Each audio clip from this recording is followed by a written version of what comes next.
Tuwing Kwaresma, marami sa mga Katoliko ang nagfa-fasting o nag-aayuno. Dito binabawasan ang pagkain ng isang tao. Katulad ng ginawang pag-aayuno ni Hesukristo sa disyerto. Pero sa mga nakalipas na taon, ang pag-fasting ginagawa na rin ng iba hindi para magtika, kundi para umayat.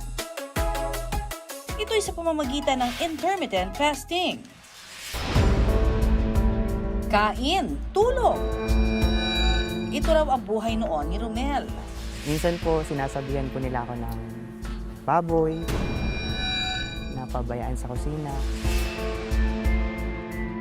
Kasi po, sa jeep, halimbawa po, dalawa po yung makakasakay. Parang isa na lang po kasi sobrang laki nga po ng katawan ko. Nakakaubos po ako ng isang kalderong kanin po nun, kahit mag-isa ko lang po. Kaya't ang kanyang timbang lumobo sa 90 kilos. Ang kanyang waistline umabot ng 45 inches. Ang lifestyle ko po dati, wala po akong activities na napagpapawisan po ako. Kapag katapos kong kumain po, hihiga po ako. Hanggang gabi po, kung hindi pa po ako nabubusog, kain po ako ng kain. Parang wala pong kabusugan.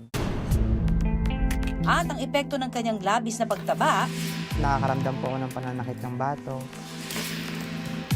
Nahihilo po ako. Hindi na lang ako tumatayo kasi baka bigla po akong matumba. sa edad noon na 18, high blood na si Romel. Sobrang taas po. Umabot po ng 180 yung blood pressure ko po noon. Dali na rin po akong mapagod. Yung activity po na nagagawa po ng normal na hindi ko na po magawa. Dito na naalarma si Romel. Best solution po na naisip ko, talagang magbawas po ng timbang. Bawasan po yung mga kinakain. At kahit hindi pa Semana Santa, nag-fasting na daw siya. Pero kaiba sa pag-aayuno tuwing mahal na araw. Kinareer ni Romel ang intermittent fasting. Nakita ko po yung mga iba na kaya naman po nila. Bakit sa sarili ko po hindi ko po magagawa? Yun po yung naging mindset ko po noon. Kaya tinuloy-tuloy ko na rin po. Nagsimula lamang daw si Romel sa pagre-research sa internet tungkol sa intermittent fasting. At doon natuklasan niya na meron palang dalawang bahagi ang intermittent fasting. Ang fasting at ang feasting. Si Romel nagsimula daw sa 16-8 o yung 16 na oras siyang magfa-fasting o hindi kakain ng kahit ano at 8 oras naman siyang pupwede ng kumain ng kahit anong gusto niya. Ngunit hindi naging madali ang lahat kay Romel. Gutumin po talaga. Talagang kumukulo po talaga yung sikmura po nung 16-8 po na gano'n. Pag sinabi kasi nating intermittent, meaning meron siyang irregular na intervals or hindi tuloy-tuloy.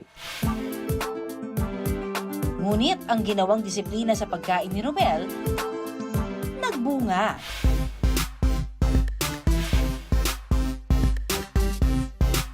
Dahil makalipas ang 3 taon, ang dating 90 kilos na si Romel, 78 kilos na lang ngayon. Lagi akong tinutukso ng kaibigan ko. Sabi ko po sa kanya, kapag pumayat ako, huyo ka sa akin.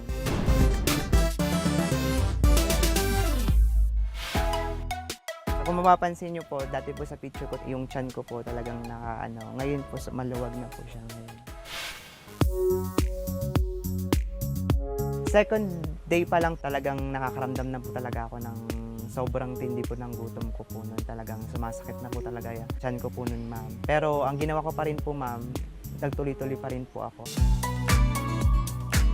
Intermittent fasting ang eating pattern kung saan itinatakda ang oras kung kailan lamang po pwedeng kumain. Sa metabolic state ng isang tao, mayroong prosesong tinatawag na ketosis. Ang nangyayari dito, yung ating excess or stored energy in the forms of carbohydrates, protein, and fat, yun yung ginagamit ng ating katawan. It's metabolized through the liver. Kapag walang pumapasok na pagkain sa katawan sa pagitan ng 12 hanggang 16 na oras, ang stored fat ang pagkukunan ng enerhiya ng ating katawan.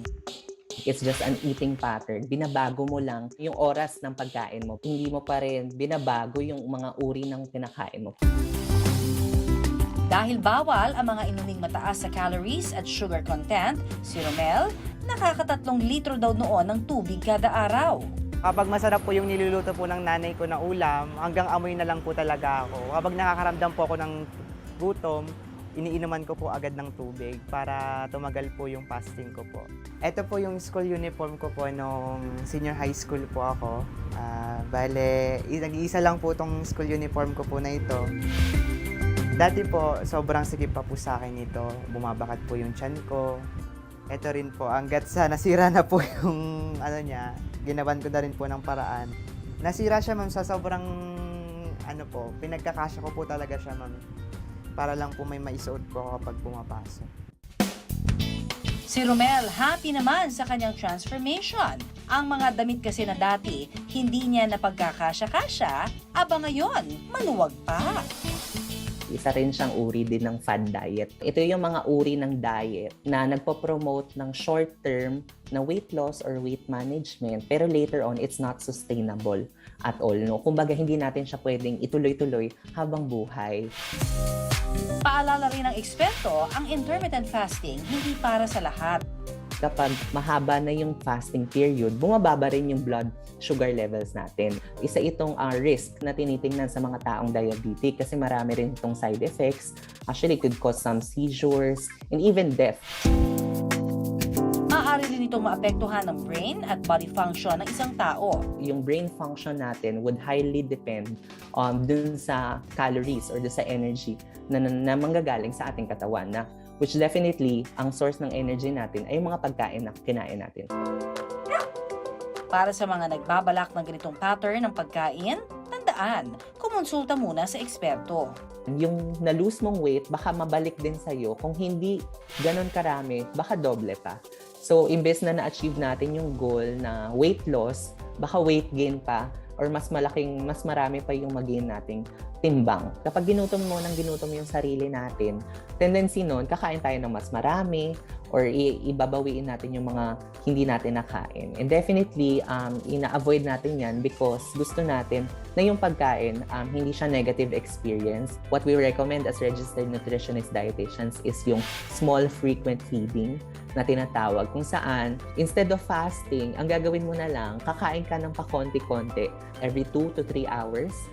Yung blood sugar levels mo, hindi siya tataas, babagsak. And 2, hindi siya nakakagutom. No? Hindi mo kailangan gutumin yung sarili mo bago ka kumain.